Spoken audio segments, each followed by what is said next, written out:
Bismillahirrahmanirrahim. Assalamu alaikum guys. Welcome back to my YouTube channel Physics Galaxy Academy.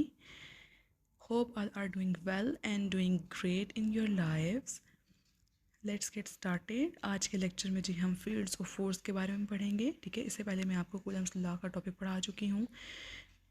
Fields of forces क्या होती हैं, हम देख लेते हैं. Newton's gravitational Universal gravitational law and Coulomb's law enable us to calculate the magnitude as well as direction of the gravitational and electric forces respectively. जी Newton ने और कूलम ने, ये जो दो साइंटिस्ट थे, इन्होंने हमें दो लॉज दिए. ठीक है, न्यूटन ने हमें यूनिवर्सल ग्रेविटेशनल लॉ दिया जिसका फार्मूला जो है वो साइड पर लिखा हुआ है ग्रीन पेन से, और हमें कूलम ने इलेक्ट्रिक फोर्स का लॉ दिया. ठीक है, इलेक्ट्रिक फोर्स का फार्मूला दिया जो कि आप साइड में देख सकते हैं कि कूलम ने क्या फार्मूला दिया है, F इज इक्वल्स टू के Q1 Q2 और R स्क्वायर.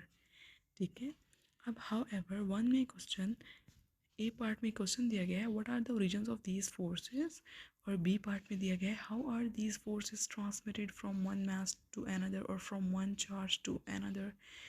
कि इन फोर्सेस का ओरिजिन क्या है, कहाँ से ये फोर्सेस आई, इनका सोर्स क्या है, और इन सोर्सेस को, ये जो फोर्सेस हैं ये कैसे ट्रांसमिट हो जाती हैं from one mass to another और from one charge to another. तो हम देख लेते हैं. ए पार्ट का जो आंसर है वो अभी तक अननोन है. ठीक है, the existence of force is accepted as it is. ठीक है, देखिए what it is as it, what is at it is हमने एक्सेप्ट कर ली ये फोर्सेस जैसे थी. ठीक है, इसका जो आंसर है वो अभी तक अननोन है. जैसे फोर्सेस हमारे पास आई, हमें मिली, हमने एज इट इज़ हमने उनको एक्सेप्ट कर लिया. जो फोर्सेस जो हैं वो एक्ट हो रही होती हैं सिस्टम्स में, that's why they are called basic forces of nature. इसीलिए इनको बेसिस जो है क्या क्या कहा जाता है, बेसिक फोर्सेस जो हैं ये नेचर के हैं, इन्हें बेसिक फोर्सेस कहा जाता है नेचर की. ठीक है, अब हम देख लेते हैं to describe the mechanism by which electric force transmitted. अभी जो सेकंड क्वेश्चन का आंसर है वो ये दे रहा है कि how are the forces transmitted from one mass to another, from one charge to another. तो अब हम यहाँ से देखेंगे कि जो फोर्सेस हैं वो कैसे ट्रांसमिट हो जाती हैं from one mass to another और from one charge to another. तो इसका जो मैकेनिज्म है वो डिस्क्राइब किया हमें किसने, एक साइंटिस्ट थे माइकल फेराडे. ठीक है, माइकल फेराडे ने जो है ये इसका कॉन्सेप्ट दिया, इसका मैकेनिज्म हमें बताया, जो कि जिनकी डेट ऑफ बर्थ लिखी हुई है 1791 टू 1867. उन्होंने जो इलेक्ट्रिक फील्ड का कॉन्सेप्ट दिया हमें, he introduce the concept of an electric field. जी माइकल फेराडे ने हमें इलेक्ट्रिक फील्ड का कॉन्सेप्ट दिया. ये इंपॉर्टेंट एमसीक्यू ये आ सकता है जी. इलेक्ट्रिक फील्ड का कॉन्सेप्ट किसने दिया था, माइकल फेराडे ने. अकॉर्डिंग टू हिज थ्योरी, उनकी थ्योरी के according, it is the intrinsic property of nature that an electric field exists in the space around an electric charge. ठीक है, वो बताते हैं कि ये जो है ना इंट्रिंसिक प्रॉपर्टी है नेचर की, जो इलेक्ट्रिक फील्ड एग्जिस्ट करती है स्पेस में around an electric charge. Intrinsic property क्या होती है, इंट्रिंसिक प्रॉपर्टी वो होती है जिसको हम चेंज ना कर सकें. ठीक है, जिसको हम अल्टर ना कर सकें, जिसमें हम चेंज ना ला सकें, वो एज इट इज़ रहे. ठीक है, हम इसमें चेंज ना ला सकें.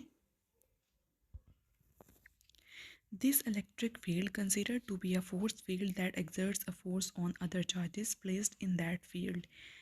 For example, a charge produces an electric field in the space surrounding it. ठीक है, ये जो इलेक्ट्रिक फील्ड है इस अराउंड चार्ज के, इलेक्ट्रिक चार्ज के अराउंड स्पेस में, बेसिकली यही इलेक्ट्रिक फोर्स है, इलेक्ट्रिक फोर्स की वजह से है. ठीक है, ये जो इलेक्ट्रिक फील्ड है इसी को हम फोर्स फील्ड या फील्ड फोर्स कहते हैं. जैसे एक चार्ज है वो प्रोड्यूस करता है इलेक्ट्रिक फील्ड. ठीक है, वो अपने सराउंडिंग में क्या कर लेता है, क्रिएट कर लेता है इलेक्ट्रिक फील्ड. तो हम जो है इलेक्ट्रिक फील्ड जो है वो हम इलेक्ट्रिक फील्ड को फील्ड फोर्स फील्ड भी कहते हैं. ठीक है, अब जैसे कोई भी पॉइंट चार्ज या टेस्ट चार्ज होता है इसके उसके उसके सराउंडिंग में भी क्या होता है, इलेक्ट्रिक फील्ड होती है. ठीक है, कोई भी चार्ज टेस्ट चार्ज होता है या कोई भी पॉइंट चार्ज होता है उसके सराउंडिंग में क्या होता है, इलेक्ट्रिक फील्ड होती है. और जब भी सोर्स चार्ज जो है वो इंक्रीज़ करता है 2 टाइम्स, तो इलेक्ट्रिक फील्ड भी उसके साथ ही इंक्रीज़ कर जाती है. ठीक है, ये एमसीक्यूज़ भी आ सकता है आपको. अच्छा चलें, अब हम आगे देखते हैं. The field exist whether the charges are present in space or not. Field जो है वो हमेशा एग्जिस्ट करती है चाहे चार्जेस प्रेजेंट होती हैं स्पेस में या नहीं, क्योंकि जहाँ पर इलेक्ट्रिक फोर्स होगी। However, the presence of field cannot be tested until another charge q naught is brought into the field। वो यहाँ पर बता रहा है कि हमारे पास फील्ड हमें उस वक्त ही पता चलेगी जब तक जब कोई दूसरा चार्ज होगा। सिर्फ एक चार्ज से जो है वो हमें फील्ड की प्रेजेंस जो है वो हमें नहीं हम टेस्ट कर सकते जब तक हम दूसरा चार्ज वहाँ पर नहीं लाते, यानी कि क्यू होना चाहिए एक चार्ज और दूसरा उसके साथ क्यू नॉट। ठीक है, जैसे अब आप पिक्चर डायग्राम में देखें, diagram 12.4, dots surrounding the positive charge indicate the presence of electric field. The density of the dots is proportional to the strength of the electric field at different points. और B में क्या है, interaction of field with the charge Q nought. एक charge हमारे पास plus Q है, दूसरा जो है वो प्लस क्यू नॉट है। ठीक है, अब ये जो दोनों चार्ज हैं इनके इर्द गिर्द जो है इनके सराउंडिंग में आपको डॉट्स नज़र आ रहे हैं। जहाँ पर डॉट्स जो हैं वो बहुत ज़्यादा हैं वहाँ पे जो है वो फील्ड की डेंसिटी जो है वो ज़्यादा है। जहाँ पे कम है, जितना दूर जाते जाएंगे उतनी डेंसिटी जो है वो कम होती जाएगी, उतनी स्ट्रेंथ जो है वो कम होती जाएगी। ठीक है, तो यहाँ पर हमारे पास यानी कि दूसरे चार्ज का होना बहुत ज़रूरी है। तो हमारे पास जो है वो दूसरे चार्ज का होना बहुत ज़रूरी है, तभी हम फील्ड की जो है प्रेजेंस को टेस्ट कर सकते हैं। दस the field of charge Q interact with Q nought, charge Q not. जैसे ही फील्ड ऑफ चार्ज क्यू की जो इंटरेक्शन है वो क्यू नॉट से होगी तो फ़ौरन से क्या होगा, उसी वक्त इलेक्ट्रिकल फोर्स जो है वो प्रोड्यूस हो जाएगी। इलेक्ट्रिक प्रेजेंस ऑफ फील्ड जो है वो वहाँ पर आ जाएगी उसके सराउंडिंग में। ठीक है, इन चार्जेस की सराउंडिंग में जो है क्या होगी, इलेक्ट्रिक फील्ड होगी और इलेक्ट्रिक फोर्स जो है वो प्रोड्यूस होगी। जैसे ही क्यू चार्ज जो है वो इंटरेक्ट करेगा क्यू नॉट से, the interaction between Q and Q nought is accomplish in 2 steps. First step क्या है, the charge Q produces the field. पहला चार्ज है वो फील्ड प्रोड्यूस कर देगा। ठीक है, सिंपल सी बात है, पहला चार्ज है वो फील्ड जैसे प्रोड्यूस करेगा तो दूसरा चार्ज जो है बी पार्ट में वो बता रहा है the field interact with charge Q nought to produce a force F on Q nought. जो फील्ड है वो फ़ौरन से इंटरेक्ट करेगी दूसरे चार्ज के साथ, तो फिर क्या होगी, वहाँ पर एक फ़ोर्स जो है वो प्रोड्यूस होगी on Q nought. Charge Q जो है वो प्रोड्यूस करेगा force on Q nought. These 2 steps are illustrated in the figure. यही 2 स्टेप्स जो है फिगर में बताया गया है। In this figure the density of dots is directly proportional to the strength of the field at various points. We may define electric field strength और electric field intensity E at any point in the field. ठीक है, जहाँ पर जो है वो dots की जो है वो डेंसिटी ज़्यादा होगी तो उतनी ज़्यादा वहाँ पर फील्ड होगी। ठीक है, देखें आप, ये जो प्लस क्यू चार्ज है इसके जो नियर पे जो प्लेस है यहाँ पर जो है वो डॉट्स बहुत ज़्यादा हैं। ठीक है, यहाँ पर जो है इलेक्ट्रिक फील्ड जो है वो ज़्यादा है।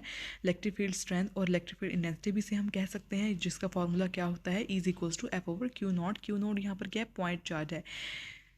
ठीक है, अब मैग्नीट्यूड जितना लेस होगा उतनी लेस इलेक्ट्रिक फील्ड होगी, मैग्नीट्यूड जितना ज़्यादा होगा उतनी ज़्यादा इलेक्ट्रिक फील्ड होगी। ठीक है, where F is the force experienced by a positive test charge Q nought placed at the point. F जो है वो फोर्स है जो कि एक्सपीरियंस कर रही है यहाँ पर positive test charge Q nought placed at that point. The test charge Q nought has to be very small so that it may not distort the field which is to be measured. ठीक है, since electric field intensity is force per unit area. Electric field क्या होती है, electric field intensity क्या होती है, force per unit area. इसका it is measured in newton per coulomb in SI units. It is a vector quantity and its direction is same as the force F.